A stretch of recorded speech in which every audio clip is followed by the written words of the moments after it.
Hey guys, I just want to let you know that there's going to be a little watermark in the top right corner, and it's because that I recorded my videos in 1080p, and apparently my editing software doesn't take 1080p, so I had to convert it to 720p using the company that you're going to see in the top right corner. Alright, and the fight scene took 2 hours, so yeah. Ma'am. However, I don't think your swans escaping from the pond is a front-page story. No, this is not my first day. Well, I believe I have a bit more journalistic knowledge than you, ma'am. Alright, I'll connect you to Mr. White. Have a nice day, ma'am. Jimmy, I didn't know you were in town. What's going on? Yeah, hi, Mr. Kent. Sorry about the appearance. I had to run from the train station. No one would give me a ride. Why were you at the train station? You haven't heard? When you say it like that, of course I don't know what you're talking about. Perry wants you to cover the Till case.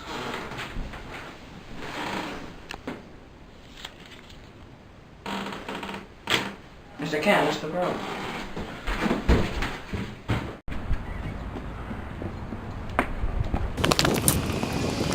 I understand, Fox, but if you don't secure those clients by next Tuesday, it'll be your head on the chopping block. Yeah, I understand you have a wife and kids, but my money is more important than your peace of mind. So do you want to get fired? Simple yes or no. Please don't cry. Okay, you know what? You're not going to be fired. Just secure the clients by at least Thursday, and all's going to be okay, buddy. All right. Yeah, bye. Okay, yeah, bye. You're looking for a fight? Jesus Christ. Are you okay? Yeah, I'm fine. I dare ask, what's the Man of Steel running from? An assignment. Thought you lived for those. I was down in Money a few weeks ago, just outside of it. This boy named Emmett got killed. I could have saved him, but thought nothing of it. Okay. If you were there at the house when he was getting beaten, I understand. I blame you. If you were there when he was getting dragged out of his house, I blame you. But guess what? You're not responsible. People get killed all the time. You're not going to be able to save everyone. You may be faster than a speeding bullet, but every time someone fires one, you're not going to be able to catch them all. But here's an opportunity for you to uncover the truth and avenge this boy's death. Are you going to take it or not? Guess so. Alright. You know what? I'll even pay for your fare down there. Sounds good. Alright. Hey, did I miss anything? Shh. Sorry, just ask. My watch. I get all my groceries in brands. I don't want them going out of business. Mr. Wright, can you ascribe to the court what events took place at your home in the early morning hours of August 28th? Yes, sir. Well, about 2 in the morning, someone came knocking at my door. I got up and answered whoever was calling. 2 men were standing at my door, and one had a pistol in his hand. They were asking if I had the 3 boys from Chicago. I said I did, and both of the men entered the house. Hold on, Mr. Wright. Can you describe to the court what the men looked like? Well, one was tall, heavier than the other, and it looked like he was balding. The other was shorter and had a full head of hair. Thank you, Mr. Wright. Continue with your story. Well, the men went room to room looking for Emmett. They said they were looking for the boy who had done the talking and money.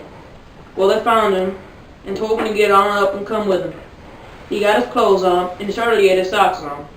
One of the men told him to leave the socks and just put on the shoes. Well, Emmett never went anywhere without his socks, so he put them on, and the men left with him. My wife offered him money, but they refused. One of the boys almost stopped, but the bigger one refused, and they started to leave. I stopped one of them and asked, "Where are you taking him?" "Well," he said, "nowhere, if he isn't the right one." Mr. Wright. "Please, call me Mose." Okay, Mose. Who do you believe those men were at your house? Well, I do believe they were Roy Bryant and J.W. Miley. Are those men in court today? Why, yes, sir, they are. Can you point them out for us?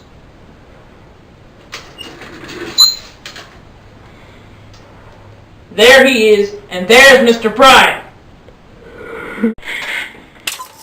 Hey, sit down. Alright everyone, calm down. We're going to take a short recess. Court will resume at 1:10 p.m.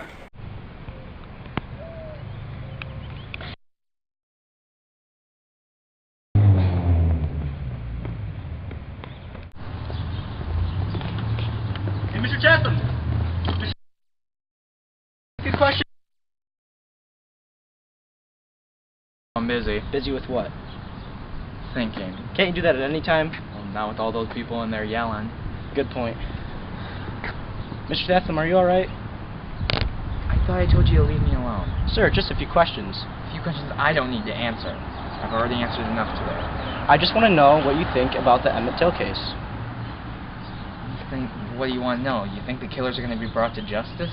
Sir, it's undisputed. Milam and Bryant are guilty. Have you ever been down to Mississippi? What's your name again? Clark. Clark. Oh, yes, sir. I was down here just a few weeks ago. And you know how things worked out here. White man's words goes against an African American's every time. Doesn't matter if that man was beaten up by a white man in the middle of a courthouse with 50 witnesses. If he's white, he's innocent. And don't think for a second that the people down here don't know that Milam and Bryant did it, because they obviously know. But they just want to think that their way of life is right, and that they will always remain correct. Mr. Chapman! Mr. Chapman! You're about to announce the jury! Come on, let's go.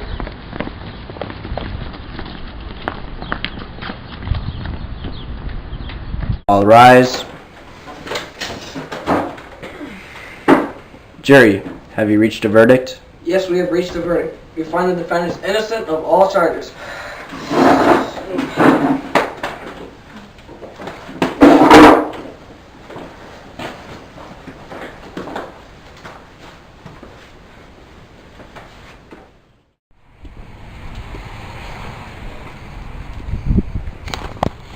I knew the jury wouldn't have the guts to convict us. Yeah, but if they would've. Man, that Swango was a real sucker. I'm glad I killed the stupid kid.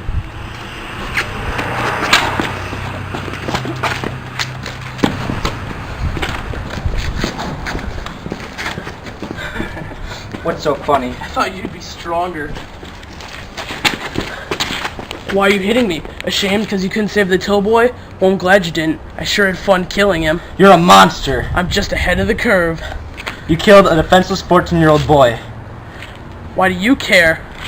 You murdered him in cold blood. You looked him right in the eyes and you shot him. You have no right to live. Neither do you. You claim that you are some savior of the oppressed, but when the chips are down, you're just as dirty as the rest of us. These Negroes, immigrants, aliens are taking away our livelihood. We lose our jobs, our wives, our society to these animals, and they just laugh at us. If we want to survive, we've got to exterminate them before they get their way. And that starts with you, their savior. Hope kills and you're giving them bundles of it. If anyone's to blame for these boys dying, it's you. They see you doing your feats of strength and outrunning bullets and the like, and they think that you can do anything. So maybe you're the one to blame for Till getting murdered. But I know one thing for sure. If I had to do it again, I would. What are you doing? If you kill him, you'll be just as bad as him.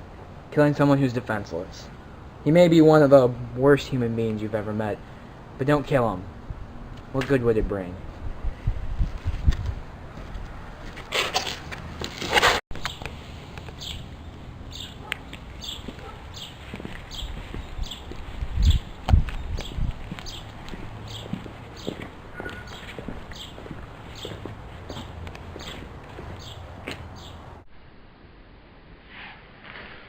Mr. Kent, how'd you do it? Well, during my spare time, I conducted my own investigation. Found a lot of interesting stuff. What did you find? Could you tell me? Well, look at the book. Mr. Kent, Yes? just thought you want to know that Milam and Brian were set free this morning. Seems the jury couldn't indict them on the charges of kidnapping and murder. Seems your evidence didn't amount to much. I'm really sorry.